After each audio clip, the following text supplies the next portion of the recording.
Yeah, it's amazing that we haven't seen a collaboration by these two heartland of Americana rockers till Right. now. Hey, everybody, this is TJR, And this is Robert Kinsler. and we're back again to discuss upcoming new releases that we're excited about.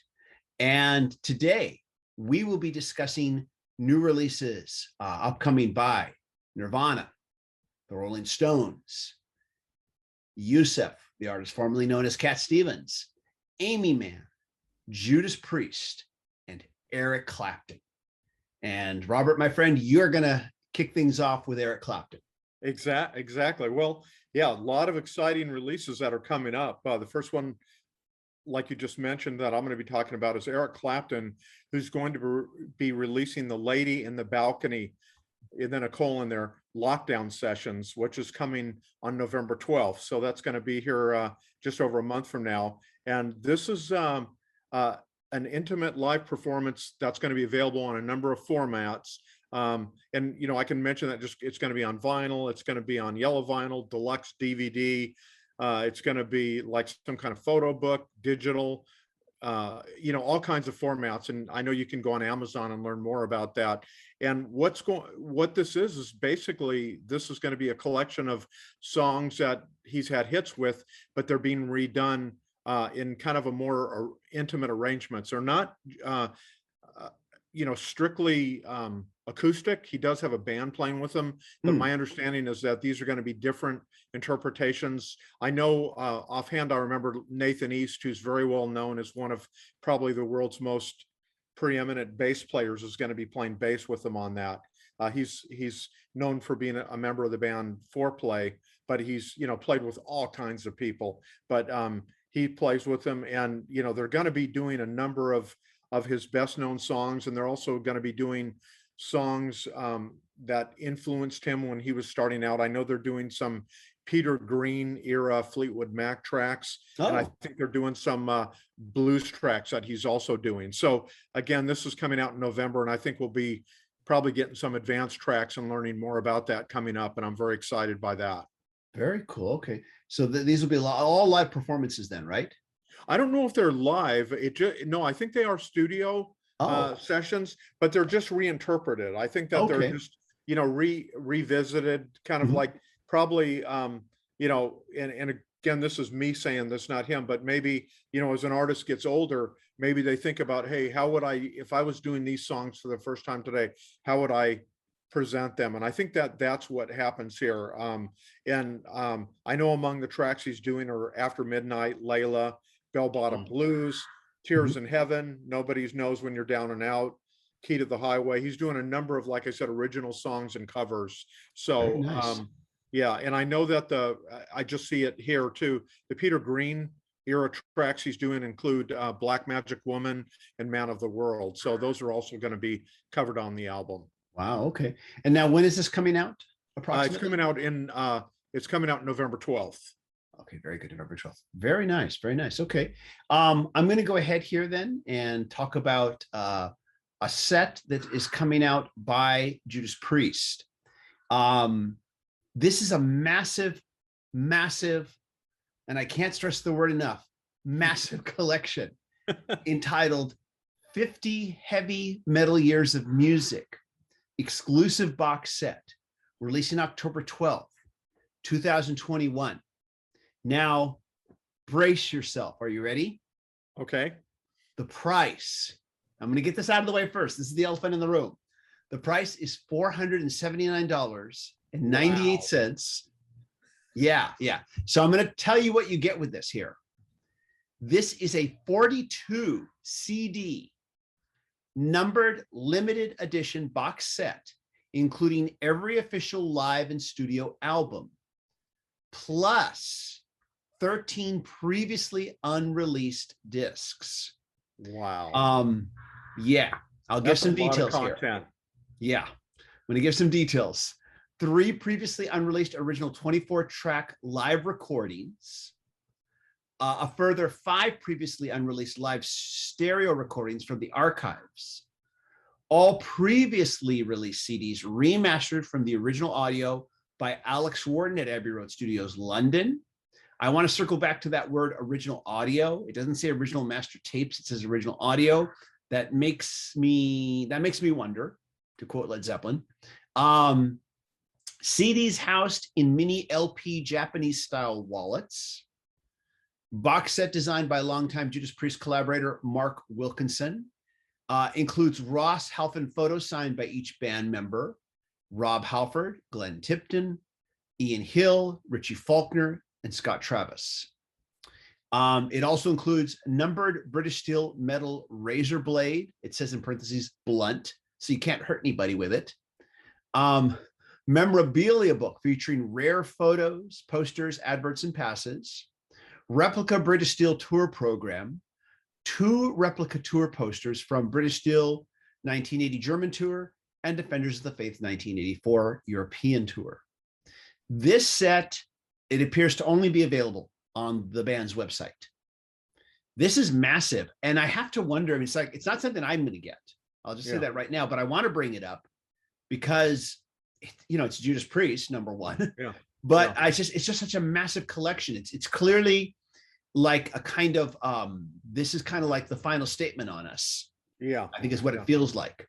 What I'm thinking here, and again, it's almost like, how we've been getting these amazing Beatles reissues of some of their best known albums. It's almost like they're rather than just release them piecemeal, they're doing the whole kit and caboodle at one time. All at once. Just all at once. Yeah. Now, in addition to that, there will be Reflections 50 Heavy Metal Years of Music vinyl 2 LP set for $39.98. Features 16 tracks, including remastered audio recordings and 7 previously unreleased live cuts from the band's archive. Only the first LP is older studio cuts. The second LP features all previously unreleased material. This is kind of just like a best of collection from this big box set. There will also be a CD edition for $11.98. It's the same as the LP, but just more affordable. I think I mentioned the vinyl LP is $39.98, but I'll say it again just in case I didn't. So that is coming out from Judas Priest. And I have to wonder, I'm not sure, I guess I can only imagine the hardcore fans going for this. Yeah. Well, unless you have a hankering to get their catalog and never had it before. Yeah, this is obviously a real specialty item. I mean, big time, like I said, that's a lot of money. I don't think I've ever spent that much on a release, but yeah, that's obviously a big commitment. But if you're a real big fan of the band or really want to make sure you have everything, I guess this is probably a good way to go. I'm a fan of the band, but this is a little too big for my taste, for my blood, a little too rich for my blood. But I have to agree with you. I don't think it's something I'm going to be picking up either. It's just that's a real expensive item. But if it makes you happy, more power to you. Exactly. And anyways, but now I think you got something else now you want to talk about. This is more affordable. I don't know the price, but I imagine it's going to be in the $15 range or something. And that's Aimee Mann's next studio album, Queens of the Summer Hotel, and that's out November 5th via her own record label, which is called Super Ego Records, and that's where she releases her albums. Now, this Aimee Mann's been working on this since around 2018, when she agreed to write songs for a stage adaptation of Girl Interrupted. And that's author Susanna Kayson's memoir about when she was in a psychiatric hospital back in the late 1960s. And I don't know a lot about that. Wow. But as Aimee Mann said in the press note, she's also struggled with depression and things like that. So this was something that I guess appealed to her to actually take up the invitation to work on this album. And the album consists of a song cycle constructed from music that she wrote for the show. And she sings it, but it's orchestrated with her longtime collaborator, Paul Bryan, using strings and woodwinds. This is a little bit different for Aimee Mann, and it sounds like it's, she's always been a groundbreaking artist. Long after she left Till Tuesday, she's gone on to create really amazing, albums and stuff. And I'm very excited by this. A couple of advanced tracks have been released and they're very good. So I know today we're talking about things we're excited about, and I'm always anxious to hear what Aimee Mann does next, and can't wait to to hear about this when it comes out in November. I know you've been a big fan of hers for a long time. I And have. this sounds uniquely different and interesting It from does, yeah. anything you've And talked about in the past. yeah, and I think her last album, dealt with some of these themes, and maybe that's why she was also interested in continuing that on this album. So but it sounds like not only, is it a very serious subject matter, but the inclusions of kind of some of more of the orchestral type instrumentation sounds like it might be a good fit for her, for her style as well. So I think I'm hoping for great things here, and looking forward to hearing that album when it's released. You'll have to tell us about it when we do another one of these. Once it comes out and we're doing one of these, you're gonna have to follow up and tell us what your thoughts on it were. Well, I definitely will do that, TJ. Yeah, definitely. So I'm going to talk about a release that's upcoming from Yusef / Cat Stevens. And this is going to be the 50th anniversary edition of Teaser and the Firecat, his classic album. It's going to be releasing on November 12th, 2021. And this is another anniversary set in multiple configurations. I'm going to go over that really quickly here. Remastered at Abbey Road Studios. We're hearing that a lot lately with these remasters. Abbey Road Studios seems to be the place. Yeah, I guess happening so. A lot. Overseen by original album producer Paul Samuel Smith. Now, previous reissues of his classic albums, there have been a couple of them already, have included a new stereo remix. I just want to make it clear with this release, there is no stereo remix of the album. It's just a remastering. Okay. It will be, of course, released in multiple configurations. I'm going to start with the Super Deluxe Edition, which will include 4 CDs, a Blu-ray, 2 LPs, and a 7-inch vinyl record, and 2 books. It will include 41 previously unreleased audio tracks and 21 live video performances on disc for the first time, and includes a 44-page, 12-inch softcover replica of the original Teaser and the Firecat book, handwritten and illustrated by the author in 1972, and a 108-page hardcover 12-inch essay book. This is going to retail for $299.98. The Blu-ray doesn't have a surround sound mix. It apparently, Yusef Cat Stevens has not been that interested in those. There is a high-res stereo version, but the Blu-ray will contain a lot of video material, 23 separate performances, including 2 promo videos and a restored version of the 1977 animated video for Moonshadow. There will be an additional format, which is a slimmed down version of the Super Deluxe. This contains the 4 CDs and Blu-ray, but no vinyl. It also includes the 108-page book in a softcover format. This is going to be in a rigid slipcase, selling for $124.98. I think this is, I just wanted to stop and point that out there. I know a lot of people have complained in various ways that these sets are released. People complain, oh, I wish it had the vinyl with it. If only it had the vinyl with it. And then other people say, I wish the vinyl wasn't there because that brings up the price and I don't have a record player. So he's making it available where the big Giganzo edition, one has the vinyl, one doesn't. Yeah. I think that's, I just wanted to point that out. Who knows? Maybe more artists will do that. Yeah. Usually it's just the vinyl fair. and then the CD version. Yeah. No. I'm sorry. Go ahead. No, I was going to say that seems like a good way to approach it, because like you said, some people that maybe they don't have a turntable and they don't really want the vinyl, and vinyl's not cheap, so they can get kind of all the bells and whistles and all the songs that they want, but without maybe forking over quite that much money. Yeah, for something the format that they don't have anything that they can't really enjoy. And one thing I want to add about the Teaser and the Firecat, that is one kind of the album that put Cat Stevens on the map. I think, as I recall, it has Moonshadow on it, Peace Train, and Morning is Broken. Yes, it's definitely, for someone that's a huge Cat Stevens fan, you're probably going to at least want one of these versions. And if you can't afford this big set, there is a 2 CD edition. There'll be a standard vinyl LP edition if you just want the vinyl record of the remaster, and a single CD option. So those will be available to you much more affordably priced. If you don't want to go for the whole, the big gigantic edition, you've got those as well. It's interesting with Cat Stevens.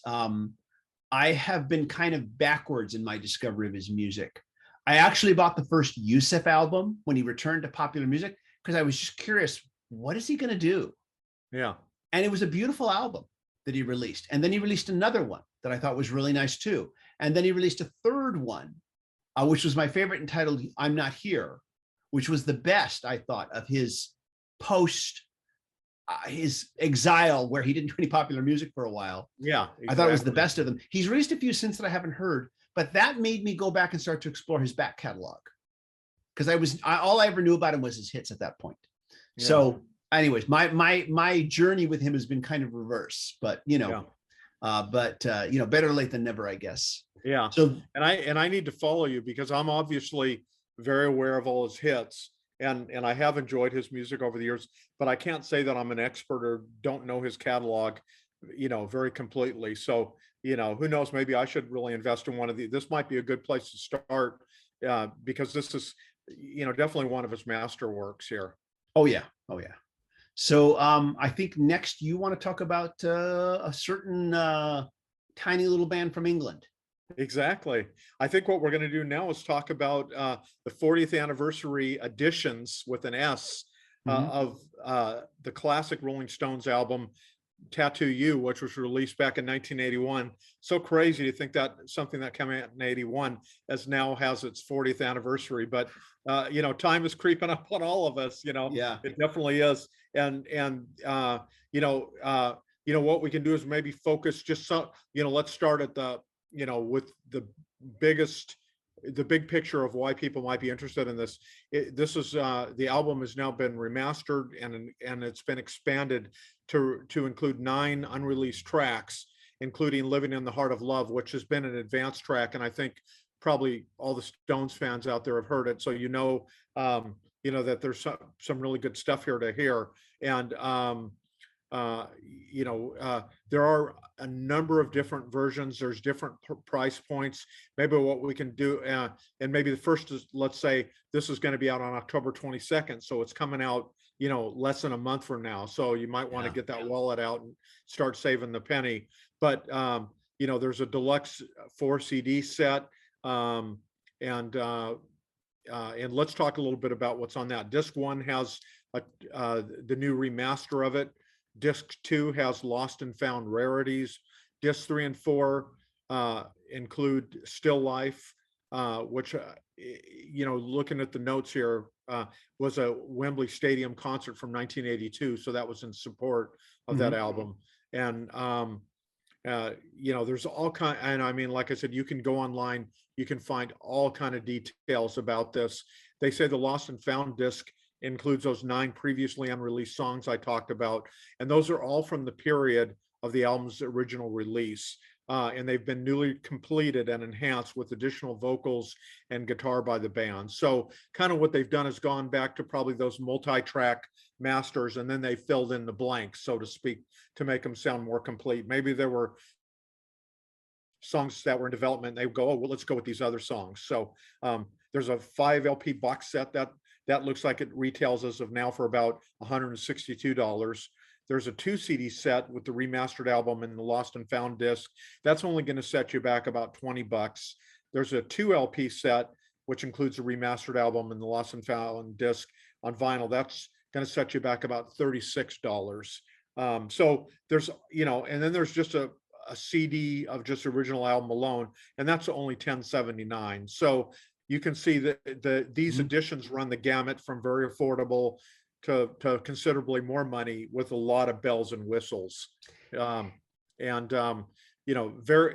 excited by that. And the other thing that's I brought as a side note, and I actually got it in the mail this week, is the Rolling Stones Unzipped. This is going to come out about 4 or 5 days after these reissues of Tattoo You come out, and this is kind of a comprehensive look at the Rolling Stones and their career. And I mean, this book, I just started looking at it today, and maybe we can put some scans, but it's just beautiful. There's all kinds of, like the clothing of the Stones, the musical instruments of the Stones. It has quotes from Ronnie, Charlie, Keith, and Mick about the music, about their legacy. Because remember, the Stones have been around for almost 60 years now. It's crazy to think about that. So this is an amazing book. And what I'll do is maybe after I've had a chance to review that, maybe I'll bring that back and talk a little bit about that. Sure, Maybe yeah. if we review the Tattoo You editions later, maybe I can talk a little bit more about the book as well. But I'm very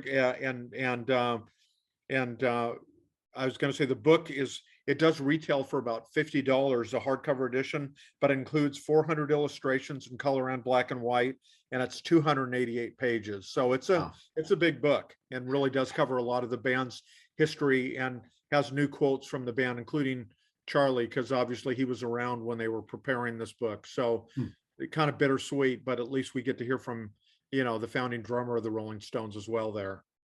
Very nice, very nice. I should also mention the big super deluxe edition of Tattoo You does come with also its own hardcover, unique hardcover book, 124 pages.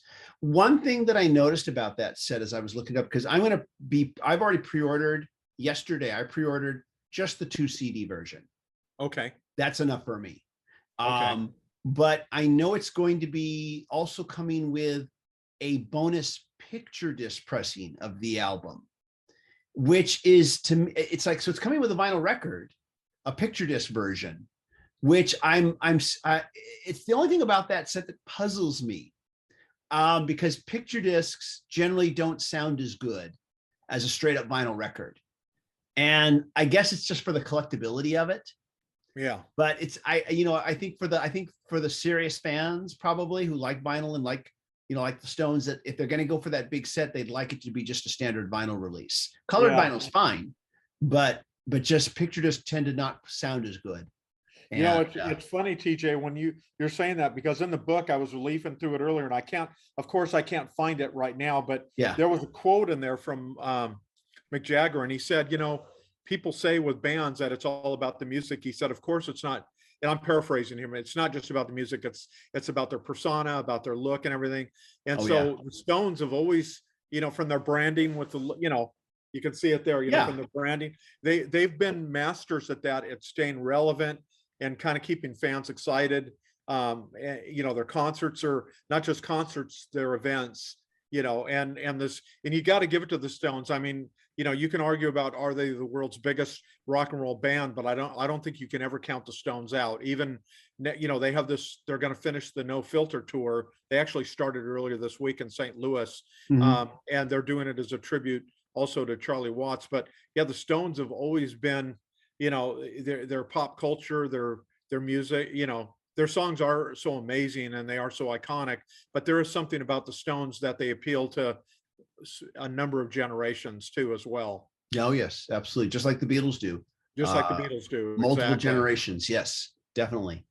Very nice, very nice.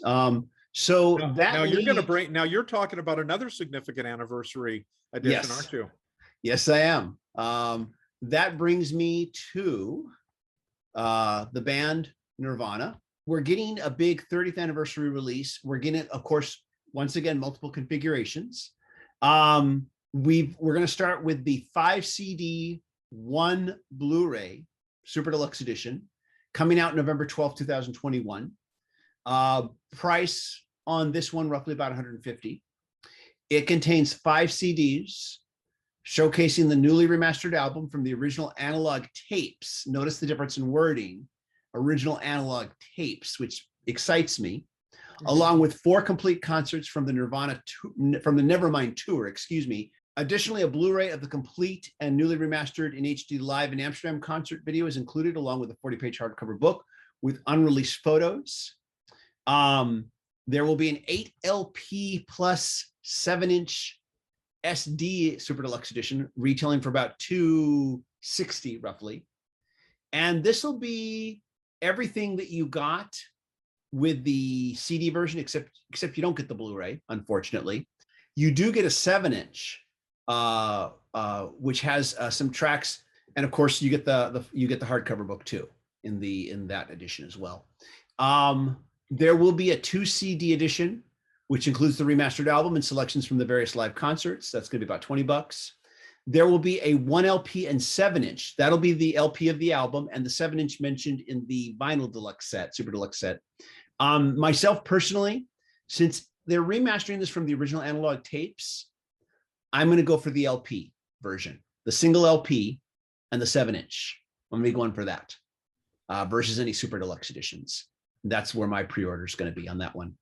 So that's Nirvana's Nevermind 30th anniversary. And Yeah, that, it's and you know, and I think we can both talk about it. You know, it's definitely one of the most significant albums of the last 30 years. I mean, I remember I had a few guitar students at that time, and the ones that were in high school, it's like, hey, I want to learn this, you know, this Nirvana song. So I was having to go out and learn all the, you know, the guitar on all the songs. But yeah, it was such a huge moment, you know, and it totally shook up oh all the yeah, 80s music and stuff and kind of retooled everything. oh yeah. And yeah, and it's definitely deserving of this kind of, you know, reissue and these editions. I'm looking forward. I'm really looking forward to picking up the vinyl version of this, the single vinyl version with the 7-inch record. I'm definitely interested in that. Exactly. And at any rate, so that is what we wanted to talk about as far as upcoming new releases. But now we wanted to just, I wanted to just see, we want to just take a moment just to give shout outs to new releases that we want to recommend, that we've heard, Right. and any follow-ups to what we've talked about in the past. So first of all, do you have any shout outs you want to give to any new releases? Yeah, I definitely do, and I don't have the physical edition yet because I just haven't ordered it. But I reviewed recently the new album from William Shatner, and we're talking about here the actor, the director, the cultural icon. Yeah. But his new album is called Bill, and I'm telling you, he's released a number of albums going back to 1968's The Transformed Man, which actually he was in the midst of playing Captain Kirk at that time. And what's so impressive is now, you know, William Shatner is now age 90. And this is his most personal and autobiographical and just a really emotive album. He talks about, you know, about parts of his life that have happened, kind of his philosophy, kind of now that he's 90, he's definitely has fewer years ahead of him than he does behind him. So he deals with mortality and he does it in a very honest and compelling way. And, you know, he teams up with some really great artists, you know, Robert Randolph, the amazing pedal steel virtuoso, Brad Paisley's with him on a track, Joe Walsh plays with them on a song. And typically what happens with some of the other artists is they may sing the choruses or something, and then William Shatner does his spoken word stuff. But you know, the album is really incredible. There's two songs I want to briefly talk about. One is called Black Horse, and I guess it's when he had a horse that was a champion horse and basically locked it up so it could just be used for breeding. And then he realized that he had turned this beautiful animal, which started to act out and was so miserable, into a slave. And I know it sounds kind of crazy, but it'll almost bring tears to your eyes. It's an incredible performance. And the other one, yeah, it's really powerful. And it's not it's like nobody's really doing songs about something like that, yet he does it in a very convincing fashion where you know, and it's based on a part of his life that was really important to him. And he obviously now he's a big horse lover. And I think it changed how he interacted and related to animals and stuff. The other one is called So Far from the Moon. And that's a great story where after Star Trek was canceled, he was also going through a divorce. He actually was touring dinner theaters and he was sleeping in the bed of his car while he's driving around the country and stuff. And on the night that Apollo 11 landed on the moon, he was sleeping in the back of his car. And it's about this whole dichotomy about how far man had come, but how far he had fallen, kind of. But then there is a really good message in the song. But anyway, I think this is a great album. It's not going to be for everybody, but you know, like I said, hats off that this guy is 90 years old and still, you know, pushing himself and doing great things, you know. So Well, I am surprised. I mean, normally when I think of a William Shatner album, I think of a novelty album. I know a while back you talked about his Christmas album, right, which I picked up, and it was to me a novelty Christmas album. It was funny. Yeah, it's more fun. Exactly. And so I'm not expecting anything serious musically from William Shatner, but this is a serious album then. This is a serious album, and there, and like I said, there's a few songs on here that are more serious like that. Wow. And the first song and the title is "Running Away from Me Right Now," but it's kind of about the thrill of, to me anyway, like driving fast and kind of the freedom when you're on the open road. That one maybe is not as serious as some of the other ones I talked about, but overall, I think this is an artist who is saying, "Hey, I'm 90. I'm gonna kind of open up my mind here and really kind of share with everybody kind of my life and what I've gone through and who I am and stuff." And he is letting people in, more than he has on, I think on other albums that he's done. Interesting. Okay. Interesting. Very, very interesting to hear this. I'm Yeah. I'm quite startled and surprised, but Yeah, and I think people can stream it, and listen to some of the tracks and then see what it's they out think. now. It's already out. Yes, it is out. It is out now. It came Very out, good. I believe, last Friday. Oh, excellent. Okay. Okay. Very good. So I'm just gonna give a quick shout out to a recent purchase that I picked up. Hardcore Volume 1 by Devo. This came out a while ago. This is not new, but this is a collection of their early 4-track basement demos, when they were just making their demos before when they were still kind of figuring out what they were going to do musically, before they hit it big, before they got their first record deal. And it does contain early demo versions of tracks like Mongoloid, Jocko Homo, including songs I'd never heard before, that they, never, that, at least never, I never heard on any of the albums I own. And lately I picked this up because lately I have been kind of reevaluating and rethinking the band Devo. I picked up their first 2 albums back when they first came out. I'm working on a video along a deep dive video about the band and about I'm kind of reevaluating their place in rock and roll history. It's a video I'm working on. I'm not sure when it's going to be out, but it's one I'm working on. So this was part of my research, was listening to this. So I just wanted to give a quick shout out to that. This is, of course, if you like, you have to be into Devo to really, want to go for this, but I wanted to talk about it real quick. The other thing I wanted to do is just follow up on an album we talked about last week, which was the Elton John Lockdown Sessions. And the first advanced track on that was released. It's called After All. It features Charlie Puth. Hopefully I'm saying that right.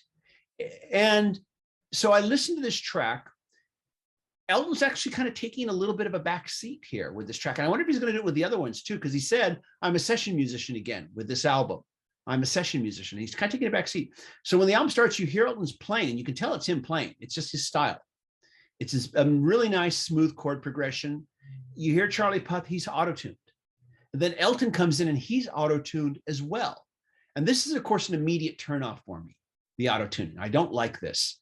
But I listened to the song, I thought, this is not a great song. It's a pretty good song, though. It's a nice song. And I thought to myself, I can see where it's got Elton's musical collaboration on it. Just the smooth, very likable chord progressions, nice melody. No, this is not a classic, but I've been curious to know what's going to happen with this, because he's working with a lot of different people. So we're going to see a lot of variation from track to track to track. And Elton John said, I'm stepping out of my comfort zone with this album. And so I do recommend if you're an Elton fan, that you go listen to it, check it out. Don't expect Goodbye Yellow Brick Road. Don't expect a classic, but I think it's a nice song. I'm just going to say that. Yeah, I'll have to check that out. I haven't heard that yet. Yeah. Came out last week, just an advanced track. And I think you have a track you want to shout out. Well, then last thing we want to talk about, and we haven't had a lot of time to discuss it, but earlier today, actually, for the first time ever, John Mellencamp and Bruce Springsteen have collaborated on a song. It's called, it is a duet. It's called Wasted Days. And it's a pretty good track. And and I'd say even the video is even better. There's a video that they both did together. They're on there. And these are 2 gentlemen. They're basically probably the two of the biggest singer-songwriters of the last, 40 or 50 years, collaborating together for the first time. And it's a really compelling song when some of the lyrics, kind of like the stuff I was talking about with William Shatner, just like, like how many summers do I have left? How many moments do I have today? Let's not waste it.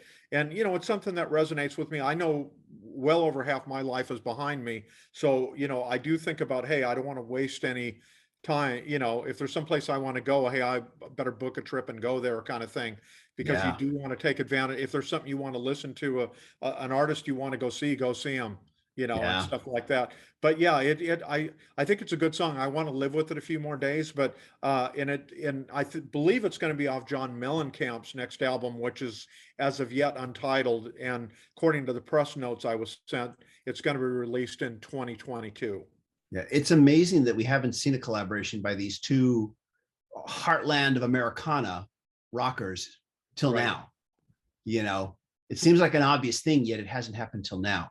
Yeah. And I heard the song today too. I thought it was a pretty good song. I haven't lived with it that long, but we just wanted to give a quick shout out to it and just tell everybody, whether you're into Springsteen or Mellencamp, go check it out.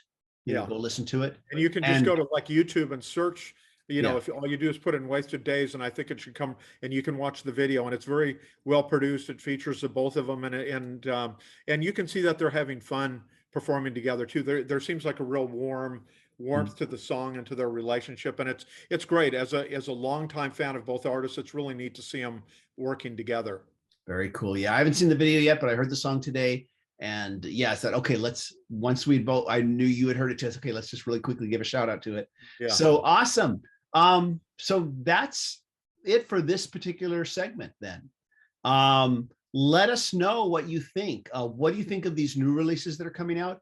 What intrigues or fascinates you? Is there something we should have covered that we did not cover? Let us know. And as far as what's already out, what we've talked about, is anything we've recommended, let us know about that too.